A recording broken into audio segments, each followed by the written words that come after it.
തട്ടിപ്പ് നടത്തിയ നിർമ്മൽ കൃഷ്ണ ബാങ്കിന്റെ അനുബന്ധ സ്ഥാപനങ്ങൾ കേരളത്തിലുടനീളം പ്രവർത്തിക്കുന്നുവെന്ന നിർമ്മൽ കൃഷ്ണ നിധി നിക്ഷേപ സംരക്ഷണ സമിതി. ബഡ്സ് ആക്ട് പ്രകാരം പ്രതികളുടെ വസ്തുവകകൾ അറ്റാച്ച് ചെയ്യാൻ ഉത്തരവുണ്ടായിട്ടും ഉദ്യോഗസ്ഥരുടെ അലംഭാവം മൂലം നടപടികൾ വൈകുകയാണ്. പ്രതികൾ കോടിക്കണക്കിന് കള്ളപ്പണ ഹവാല ഇടപാടുകളാണ് നടത്തിയത്. കേസ് CBIക്ക് കൈമാറുമെന്നും പ്രതികൾ വിദേശത്ത് കടക്കാതിരിക്കാൻ ലുക്കൌട്ട് നോട്ടീസ് പുറപ്പെടുവിക്കണമെന്നുമാണ് നിർമ്മൽ കൃഷ്ണ നിധി നിക്ഷേപക സംരക്ഷണ സമിതിയുടെ ആവശ്യമായി ഇപ്പോൾ വന്നിരിക്കുന്നത്. ഈ തട്ടിപ്പുമായിട്ട് ബന്ധപ്പെട്ട് കേസ് അട്ടിമറിക്കാനുള്ള ശ്രമം വ്യാപകമായി നടന്നു. ഇതിനെല്ലാം തരണം ചെയ്തുകൊണ്ട് കോടതിയുടെയും സർക്കാരിൻ്റെയും ഇടപെടൽ മൂലം ബഡ്സ് ആക്ട് പ്രകാരം കേസ് രജിസ്റ്റർ ചെയ്തിരിക്കുകയാണ്. മാരായമുട്ടം കണ്ടോൺമെൻറ്റ് സ്റ്റേഷനുകളിൽ FIR രജിസ്റ്റർ ചെയ്തിട്ടുണ്ട്. ഈ അടുത്ത സമയത്ത് തന്നെ കോടിക്കണക്കിന് രൂപയുടെ ഹവാല ഇടപാടുകൾ ഈ പ്രതികൾ നടത്തിയിരിക്കുകയാണ്. ഈ പ്രതികൾ ജാമ്യത്തിന് വേണ്ടി കോടതിയെ സമീപിച്ചു. കോടതി അവരുടെ ജാമ്യം നിഷേധിച്ചു. എന്നിട്ട് പോലും ഇവരെ അറസ്റ്റ് ചെയ്യാതെ ഇവർക്ക് വീണ്ടും കോടികളുടെ അട്ടിമറി നടത്താൻ വേണ്ടിയിട്ട് ഒത്താശ ചെയ്തു കൊടുക്കുകയാണ്. അരുൺ സോളമനുണ്ട് വിശദാംശങ്ങളുമായി. അരുൺ, കോടികളുടെ തട്ടിപ്പാണ് നടന്നത് എന്ന് വ്യക്തമായിട്ടും യാതൊരു നടപടിയും ഉണ്ടായിട്ടില്ല എന്നാണല്ലോ ഇവർ ഇപ്പോൾ നിക്ഷേപകർ ഇപ്പോൾ ആരോപിക്കുന്നത്. പോലീസ് ഇതിൽ കേസെടുക്കുകയോ അന്വേഷണം നടത്തുകയോ ഒക്കെ ചെയ്തിട്ടുണ്ടോ? മറ്റു നടപടികൾ എന്താണ്? എത്രത്തോളം വലിയൊരു തട്ടിപ്പാണ്? ഇതിൻ്റെ ഒരു വ്യാപ്തി എന്താണ്?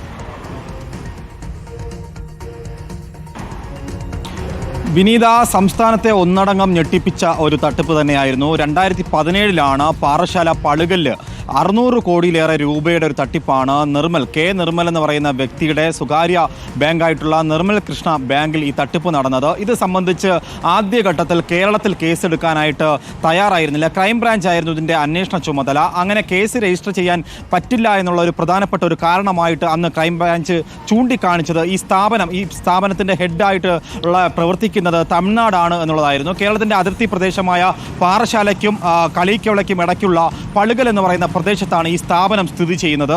600-ലേറെ കോടി രൂപയാണ് തട്ടിപ്പാണ് നടന്നെന്നുള്ളത് ആരോപിക്കുമ്പോഴും കോടതിയിൽ ആ തുകയാണ് മധുര കോടതിയിൽ അദ്ദേഹം ഹാജരായിക്കൊണ്ട് ഇത്തരത്തിലൊരു തട്ടിപ്പ് നടന്നുവെന്ന് അദ്ദേഹം കുറ്റസമ്മതം നടത്തിയെങ്കിലും പാപ്പരാസി ഹർജി സമർപ്പിച്ചുകൊണ്ട് അവിടെ നിന്നും രക്ഷപ്പെടുന്ന ഒരു സമീപനമാണ് നിർമ്മലൻ അന്ന് നടത്തിയത്. ഏകദേശം ഇപ്പോൾ 8 വർഷം പിന്നിടുമ്പോൾ കേസിൽ വലിയൊരു വഴിത്തിരിവുണ്ടായിരിക്കുന്നു. കാരണം ഈ നിർമ്മൽ ഈ ബാങ്കുമായി ബന്ധപ്പെട്ട് ഒട്ടനവധി അനുബന്ധ സ്ഥാപനങ്ങൾ ഇപ്പോഴും സംസ്ഥാനത്ത് പ്രവർത്തിക്കുന്നുണ്ട്. ഇത് സംബന്ധിച്ചുള്ള രേഖകൾ സംസ്ഥാനത്തെ ഈ കേസ് അന്വേഷിക്കുന്ന മാരായമുട്ടം അതുപോലെ തന്നെ കന്റോൺമെന്റ് സ്റ്റേഷനുകളിലായിട്ട് 7-8 കേസുകൾ, മാരായമുട്ടത്ത് മാത്രം 6 FIRകളാണ് രജിസ്റ്റർ ചെയ്തിരിക്കുന്നത്. കന്റോൺമെന്റിലെ 2 കേസുകൾ, അങ്ങനെ 8 FIRകൾ രജിസ്റ്റർ ചെയ്തിട്ടും ഈ കേസുമായി ബന്ധപ്പെട്ട് രേഖകൾ സമർപ്പിച്ചിട്ടും ഇതുവരെയും ഇത് സംബന്ധിച്ച് കേസ് രജിസ്റ്റർ ചെയ്തിട്ടും നടപടിയെടുക്കാനായിട്ട് പോലീസ് തയ്യാറായിട്ടില്ല. ഈ ഒരു ഘട്ടത്തിലാണ് ഇപ്പോൾ നിർമ്മൽ കൃഷ്ണ നിധി സംരക്ഷണ സമിതിയുമായി ബന്ധപ്പെട്ടുള്ള ഈ ഭാരവാഹികൾ ഇപ്പോൾ രംഗത്തെത്തിയിരിക്കുന്നത്. നിയമ നടപടി ഉടൻ വേണം. പ്രധാനമായും ഈ കേസിലെ ബന്ധപ്പെട്ടുള്ള പ്രതികൾ ഈ അടുത്തിടെയായിട്ട് വലിയ തോതിലുള്ള കോടികൾ വരുന്ന കള്ളപ്പണ ഹവാല ഇടപാടുകൾ നടത്തി. പ്രതികളിലെ ഒരാളുടെ മകളുടെ ഒരു വിവാഹം ആർഭാടപരമായിട്ടാണ് നടത്തിയിരിക്കുന്നത്. 5 കോടി രൂപയാണ് ഇത് സംബന്ധിച്ച് ഒരു കല്യാണത്തിനായിട്ട് ഇവർ വിനിയോഗിച്ചത്. ഇത് സംബന്ധിച്ചുള്ള രേഖകൾ ഇപ്പോൾ പോലീസിന് ഇവർ കൈമാറിയിട്ടുണ്ട്.